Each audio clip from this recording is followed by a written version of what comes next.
we go towards the direct experience in its wholeness, meaning the sensations, the feelings, any history that might be there. We look also at the identity. Who am I in this experience? Am I a 5-year-old? Is this actually not even my experience, but my mother's or father's? Is this a cultural layer? Or do I not even know? Is there not a self here in this experience, right? We open and soften and allow it and contact it like we're walking through a doorway and regarding where we are as the sacred ground, not trying to get to some idea of a non-dual spiritual state or what someone else might have said about what capital T truth might be, because that can also get in the way. We can just be absorbing spiritual teachings and then using them defensively in a very subtle way.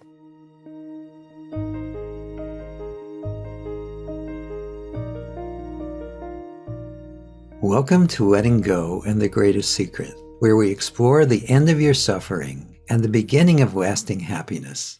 I'm Hale Dwoskin, and today I'll be speaking to Miranda Macpherson. Miranda Macpherson has been guiding others into direct experience of the sacred for 30 years. She is the author of The Way of Grace, The Transforming Power of Ego Relaxation, leads the Living Grace Global Sangha, offers retreats internationally, and serves as a core faculty at the Shift Network.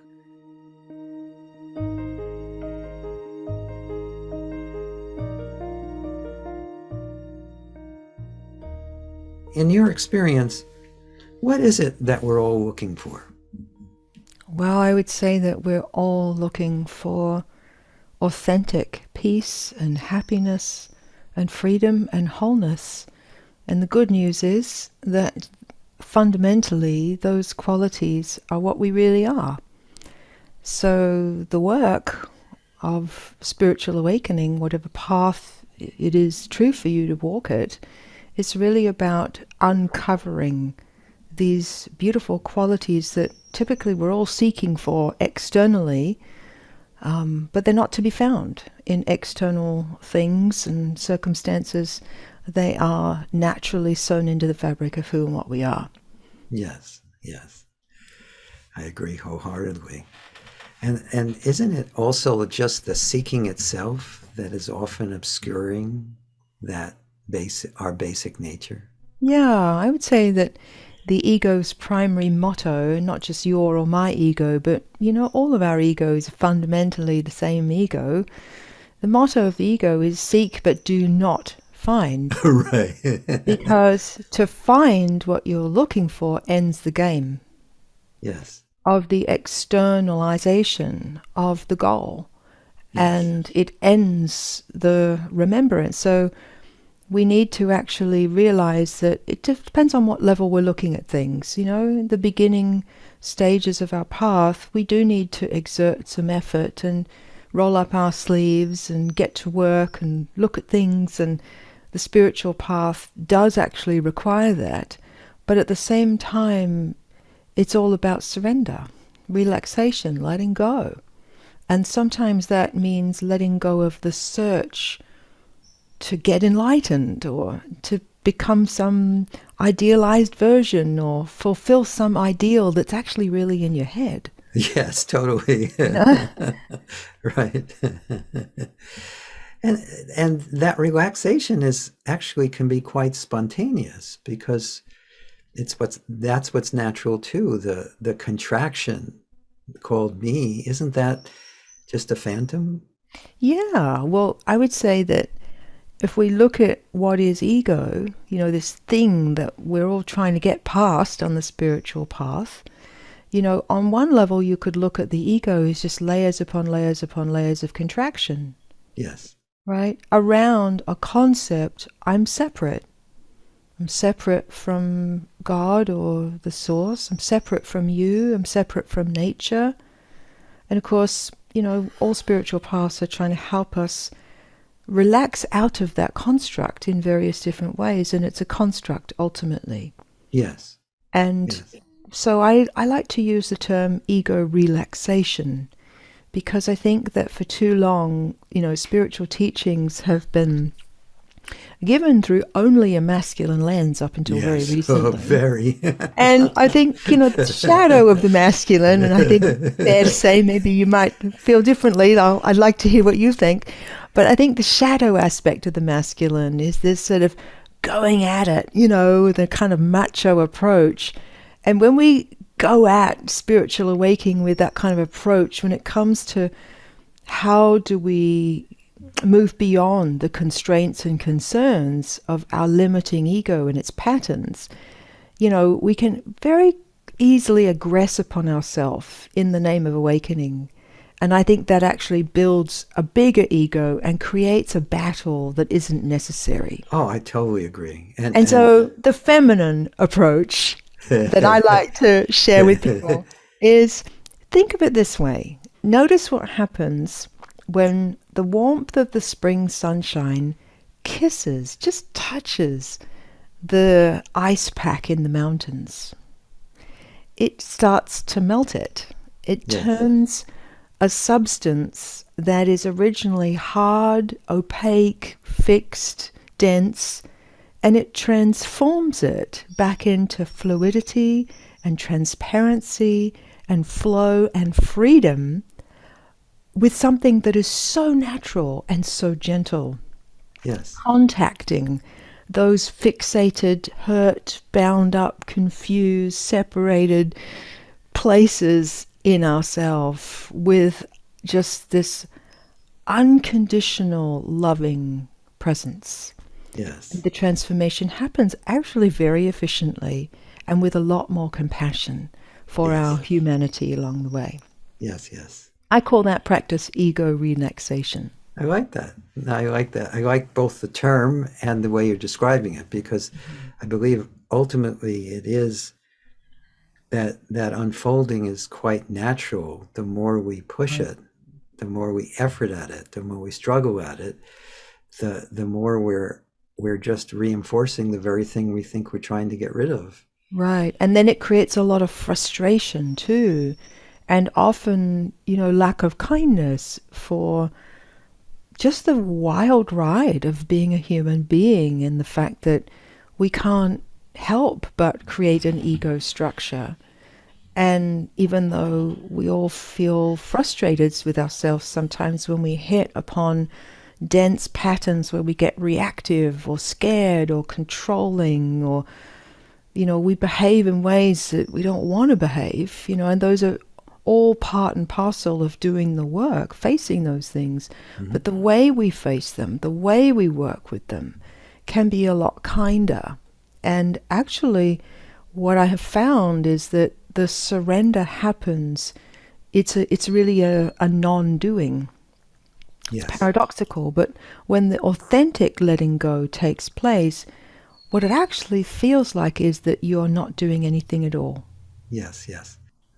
I love this discussion we're having about how there's an easier way to approach growth and self-discovery and dissolving, that spontaneous dissolving of ego that happens as you recognize truth.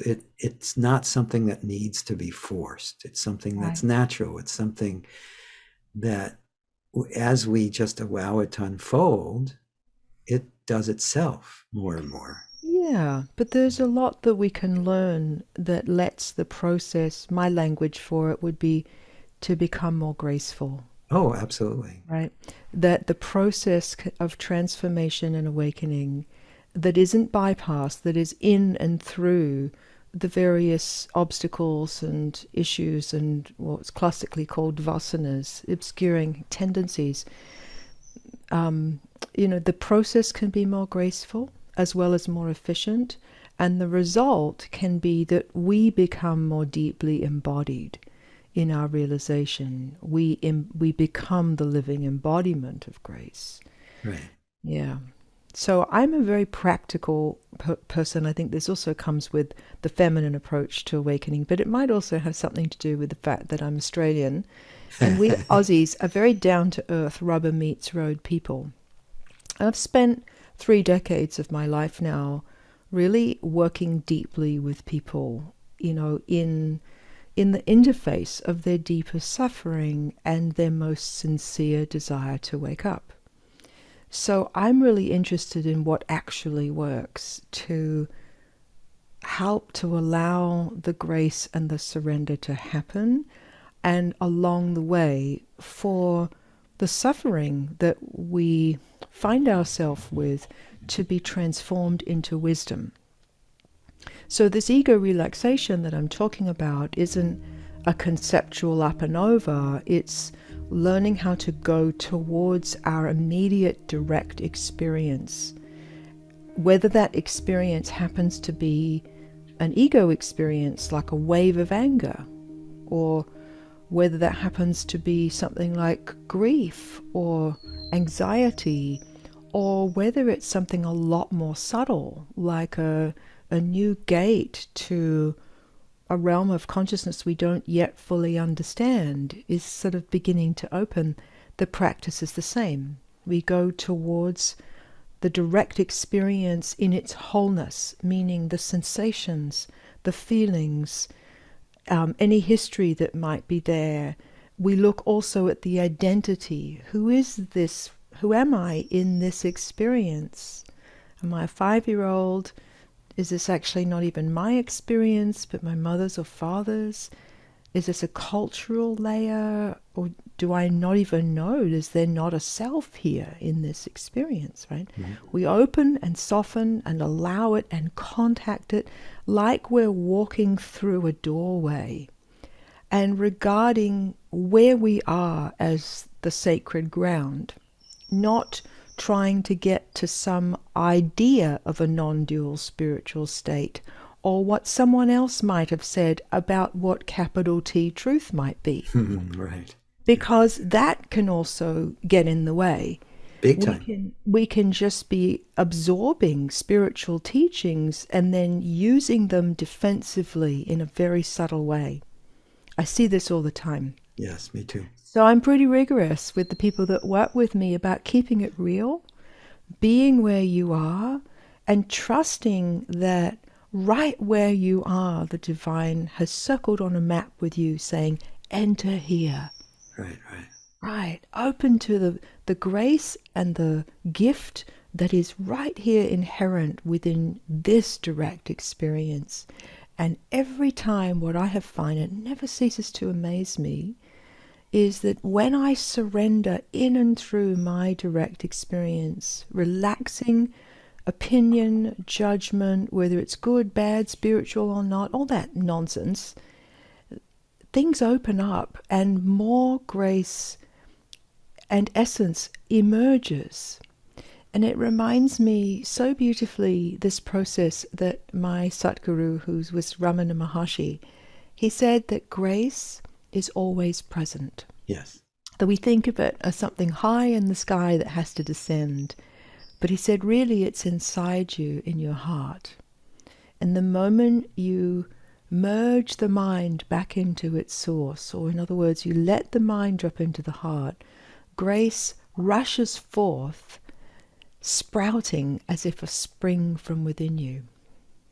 And that is my experience over and over again, both in my own inner work and as I work with my students, is seeing the grace sprouting up like something new emerging that is beautiful, meaningful, hydrating. And what always blows my mind and touches my heart so deeply is seeing that the form of the grace that is most needed for that soul in that moment is what comes up. Yes. It comes up and shows us that the nature of reality is so loving and so beneficent and always trying to bring back what's really needed. If only we will trust the process. Yes, beautifully put. And also, wouldn't you agree that the biggest challenge and all of what's experienced is already grace in action. This is totally this truth that we all seek, or this beauty that we all seek, is already imbued into each and every breath, each and every experience. It's what we're living already. And what's living us? I mean, I'm Yes, always exactly. saying, Yeah. consider the naturalness of just breathing. I mean, right now, we're breathing. Everyone's breathing. We're all breathing together. Isn't that beautiful? Mm-hmm. And like how just this natural, everyday, ordinary thing like breath happening is a natural invitation to receive grace Yes. and a natural surrender. It can be that. I mean, all the plant kingdom right now is compassionately absorbing human carbon dioxide and then tong-lenning it, transforming it into life-giving, sustaining oxygen so that we can live. And that a press release from us isn't needed for that to be so. It's just so. Yes. You know, the trees aren't going, oh, I'm not sure whether that one over there deserves it. We'll withhold the oxygen for them. It's just doing it. Yes, yes. And also how if we recognize that phenomena, it teaches us, you know, that every breath is love, and even the impetus to draw breath is already there. It happens involuntarily. We can also, you know, work with our breath, but when we recognize things like this that are just part of the natural reality and flow of things that we are part of, it really helps us to get a feel for how natural waking up can be. Yes. Yes. Well, it's already happened. And happening Yes, both at yes. the same time. Yes. Mm-hmm. That's beautiful. So, is there steps involved in what you call ego relaxation? Anything you want to share Yeah, with the there's a lot. well, And any part you want to share is fine. yeah, well, I'll start with firstly, we have to understand what grace really is. Because often that word is used, and often people don't really understand what that means. They think of it as a divine blessing, which it is. But one of the things I've written extensively about that I've really seen very clearly is that there are 4 primary dimensions or ways in which grace manifests. Mm-hmm. And the first of them, which is very important but often overlooked, is that grace is the primordial ground of reality, that the ground of everything is a loving goodness, is a beneficence, and that it's operating in nature, it's operating in our bodies. And when we recognize that that's true, by turning our attention to see things like what I've just been saying about the interaction between the plant and the human kingdom, Yes, yes. right? The more you turn to see that, the more it really helps you to be able to relax out of the dense issues of ego that everyone has to deal with, like Yes. fear, control, judgment. You know, these are pretty big forces that are foundational to ego structures. So it gives us a place to just come and be in the moment and actually rest, to find rest, even though we might in our human life be journeying through something tough like a divorce Yes. or loss of a loved one or an unexpected difficult juncture in our career, which, you know, isn't easy. So recognizing that grace is the ground of everything helps you to gain traction and deal with these big waves of ego, fear, control, judgment that come up. Grace is also a loving presence that we can take in and let permeate and penetrate and nourish us. And that happens the more we cultivate virtues, classical spiritual virtues like cultivating trust and cultivating humility and cultivating patience and cultivating joy, cultivating forgiveness. These virtues actually open us to receive subtle gifts and blessings that really nourish us and make us resilient and optimistic even in challenging times like those we're living in. Grace is also the agency of transformation itself. So it's a very important thing to understand this, that as we, there's a dance that happens between our, what the Buddha called rightful effort, or what Ramana Maharshi called the gentle effort that we do need to engage, and the actual transformative power of grace itself. And so that tends to run through time-tested spiritual transformational technologies like forgiveness, like discrimination, so that we can really see our ego structure for what it is and understand it and see the layers and the levels and the conclusions and how our ego activity operates. Without seeing that, it's not going to surrender. It has to be seen fully. The whole transforming power of grace, there's a lot to work with that helps us to engage these time-tested spiritual practices and technologies in a way that is deep and real and meaningful and dimensional. And then ultimately grace is something that you become. It's something that you be. And that happens as you apply these deep spiritual practices to things in your life in what I call on-the-spot moments.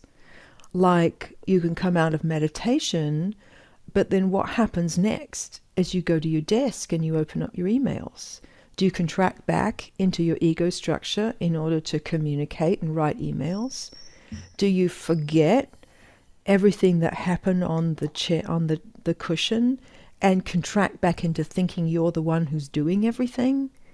And so living the embodying grace, or grace becoming a verb, becoming something that is what's taking place in your way of being, really has to do with, living into as we go about our ordinary business.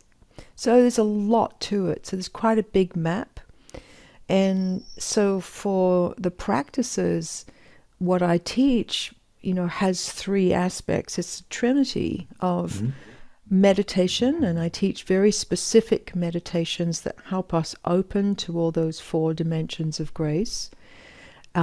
Inquiry is a big part of what I teach, and I teach inquiry in a holistic sense so that we work on the level simultaneously. We work on the ordinary level where we need to see our past and our history and our defenses and the forces that are driving them and understand that, and also inquiry that points us to what is beyond those limitations and the identity that is experiencing those limitations. It's the whole enchilada. Mm-hmm. So there's various different inquiry practices for every subject I teach. We look at their inquiry practices for everything. And then the third aspect is devotion, because without devotion, there's no engine. We need to be powered by love. We need to be powered by prayer. And prayer can be subject-object, I, thou. Sometimes when we're really stumbling in ignorance, we have to just be humble and real enough to say, help. I'm really caught. Yes. I really believe. Is a surrender. Yes. Yeah, it's also humility. Yes. Actually, kind of confess, hey, beloved God, I am really believing these stories in my mind right now, and I'm kind of addicted and pretty attached to them right now, even though I know they don't serve me. I'm having a hard time relaxing out of them or letting them go. Help me to be willing to see what I need to see, face what I need to face, open to what I need to open to, So sometimes we need to not have the pride, but be humble enough to pray like that. And at other times, our prayer is just a turning into a mantra. And I'm a musician, and so, we sing and work with Sanskrit mantras as part of the work. It is very beautiful, and it's a way to marinate in living streams of grace that have been prayed and worked through by billions of beings throughout time. And so to me, it's like, oh, why wouldn't you utilize that too? Open to all the help that we can get. Yes. So there's a lot. And of course, in my book, in all the chapters, there's meditations, there's prayers, there's inquiries. And this summer, I'm really kind of excited about it. We've been taking these teachings and making them into an interactive kind of oracle, cards. Yes. And so they'll be coming out in June, Nice. Grace. Yeah, a whole deck with a book called Cultivating Grace. There's 64 cards that have, a spiritual invitation, and a practice that, people can work with and interact with and enjoy and have fun with it. Oh, that's beautiful. It sounds like fun. It is fun. Yeah, it's creative. Juicy. Yeah. Grace is juicy. Yes, grace is. It's not this dry, old, dusty, non-dual kind of path here. I'm kind of the antidote to all of that, actually. Yes, yes. Well, there's so many.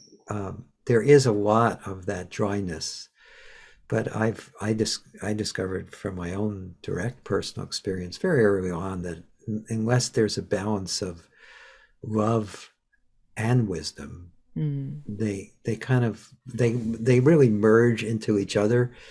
I love Nisargadatta's quote, when I know I am everything, that is love, and when I know I am nothing, that is wisdom. And right.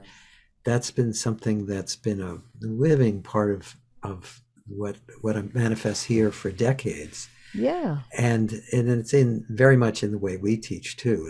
It's all very heart-centered, and it's all about just facilitating that natural unfoldment. Yeah. Well, speaking of that, I think that we need to remember that ego isn't just ignorance. It also represents our human suffering. Yes. And what's really obvious to me is that suffering must be met with love. It won't let go without the love. Won't let go without the full seeing either. But for most people, the suffering has to do with, insufficient loving kindness in the mix.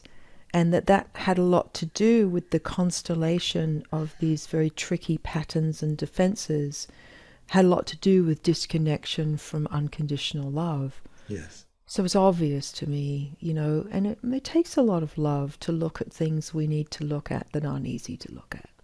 Absolutely. Absolutely. I've been accused of being too mothering at times, because this body is male, but the energy that's carried here is very female a lot of the time. Yeah, I can see that. You have a beautiful quality of heart. Yes. I mean, obviously the balance is required. Obviously. Obviously, I'm in a feminine form, and I'm unapologetically embodying that feminine, and people either, a lot of people love it, and some people find it's not quite for them, but fine. But there's a lot of rigor too. Yeah. Which is more the masculine aspect in one sense, although if you were to look at it from a Vedic perspective, you see plenty of rigor in Saraswati and Durga. Oh, yes. Right? So, that's for sure. They can be ruthless. Totally ruthless. And so in a way, the people that I work with very deeply, we're really going there and we're not mucking around. But I do understand that we do need, like a surgeon cleaning out a wound, the surgeon needs to go in there and get all those shreds of glass out of the injured tissue. But they need to do that with the greatest sensitivity and attunement at the same time. Yes. And I think given, what we're facing sometimes, those two aspects are needed in balance together. Agreed. Totally agreed. So can you, is there something specific, a practice or a process or an inquiry, any of the anything from your tool chest that you think everyone listening and watching this could pick up and experiment with right Yeah. away? Well, the one that I would say to start with, because it will nudge you into the state of ego relaxation, which is like having a vacation from the stress and the struggle and the judgment of your ego structure, is this question. But before I give it, I want to just say to those who are listening, don't think about this question. Just like let the question enter you and notice what happens energetically, or just notice the response that happens. So here we go. What's it like right now if you open, soften, and allow your experience to be exactly the way it is? What's it like right now if you open, soften, and allow your experience to be exactly the way it is? So if you just take some breaths and notice what's happening, if you just open, soften, allow, don't try and change, fix, or rearrange.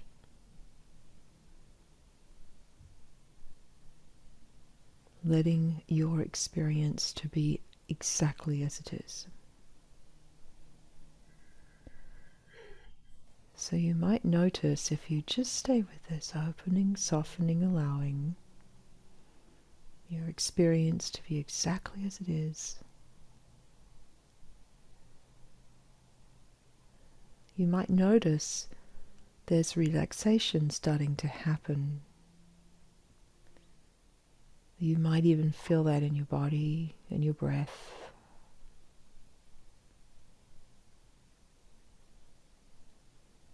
You might start to feel a sense of ease, as if you're okay and everything's okay. And you'll probably notice that any kind of whirring of the mind just quiets down.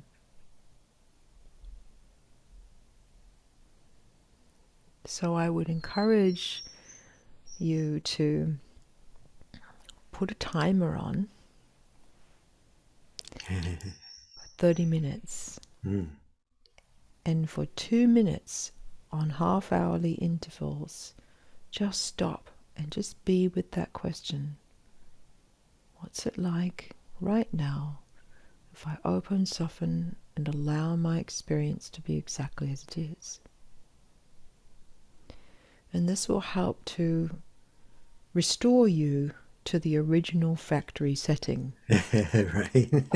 Which is ego relaxation. Yes. Which is just simply being, without an argument, without a judgment, without a pushing and a pulling. And that this is actually what makes you receptive to being found by grace. So that is the very basic foundation of ego relaxation that anyone can do. You don't have to believe anything. Right. Just give it a go. Wonderful suggestion. Wonderful. I like the idea of having people set a timer and then doing that. It's a good reminder. You know, back in the early days, I mean, this dates me, doesn't it? When I was in my 20s and I was really starting to knuckle down in a real way with spiritual practice, I was working with the workbook lessons of A Course in Miracles. I'm sure many people know about that. And I noticed just how I would really show up in the morning, you know, and read it, and I'd do the exercise. I was very sincere. And like by 10 o'clock, I would completely have forgotten what the workbook lesson was. Right. And I was so frustrated with myself that I took to writing it on my hand.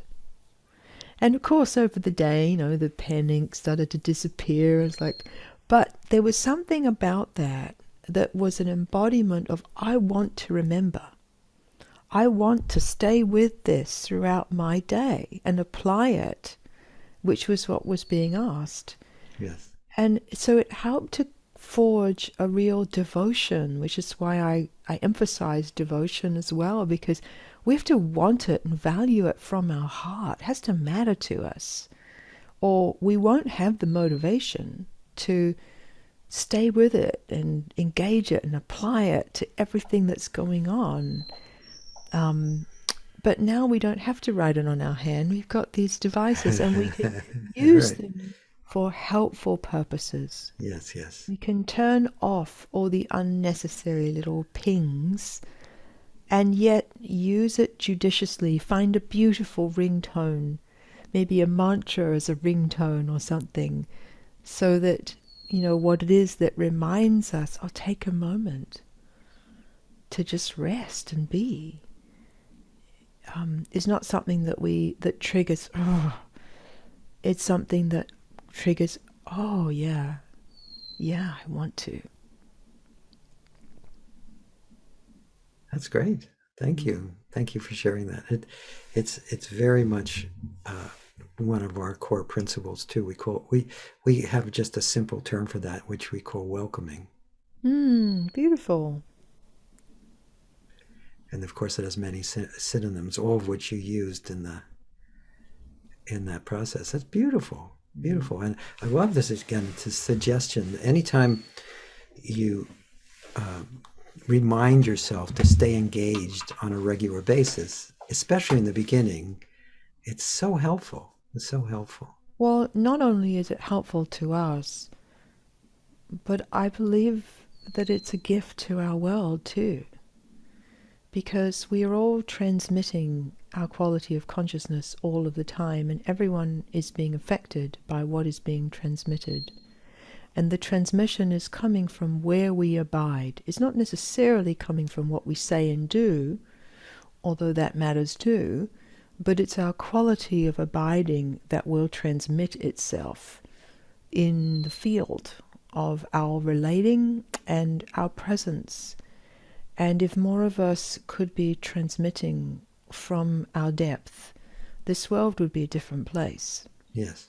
So anytime you engage your spiritual practice, whether we call that remembering or ego relaxation or prayer or anything else, that brings us back to the truth of our unity and the love and the peace and the freedom that is what's so.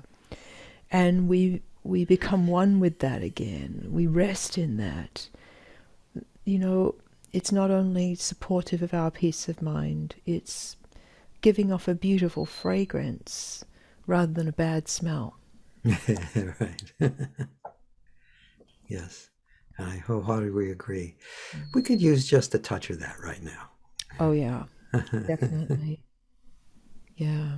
I've been giving to some of my advanced students practices to do while they watch the news. That's smart. I notice I need it, so Right. they do too. Yes. That's great. So, do you have any parting guidance or thoughts or perspectives you want to share with the audience? Just encouragement for people, just encouragement. You don't have to be perfect. You don't have to pretend. You don't have an ego. You don't have to talk a good game. Just don't. It doesn't help. Being honestly where you are and being sincere in facing what you need to face and, really opening to that. I want you to know that there is so much love and grace and support whenever you show up in a real and sincere way. And when you genuinely mean it, when you say, I want to see what I need to see, I want to open to what I need to open, I am willing, that is profound and mighty. And when you sincerely say that and mean it, infinite support is with you. And so my love and support is with you. And if there's something that, if you have liked this interview, then I hope you'll go to my website and take advantage of the many resources that you'll find there. There's downloadable meditations, teachings, mantras, videos, audios, a lot of material for you to take advantage of that I really hope will be supportive to you on your path. And trust yourself.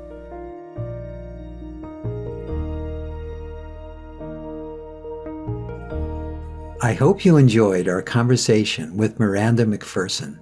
You can learn more about Miranda at mirandamacpherson.com. That's MIRANDAMACPHERSON.com. If you've enjoyed this podcast, please subscribe so you have immediate access to future episodes. Please give us a 5-star rating and share it with the people you care about. If you'd like to learn more about my work, my mentor Lester Levinson's work, and the Sedona Method, please visit www.sedona.com. As you explore our site, you'll learn the key to lasting happiness, success, peace, and emotional well-being. We have books, courses, events, and plenty of free material to explore. Again, go to sedona.com. That's SEDONA.com. Thank you for being here, and we'll catch you on the next episode of Letting Go and the Greatest Secret.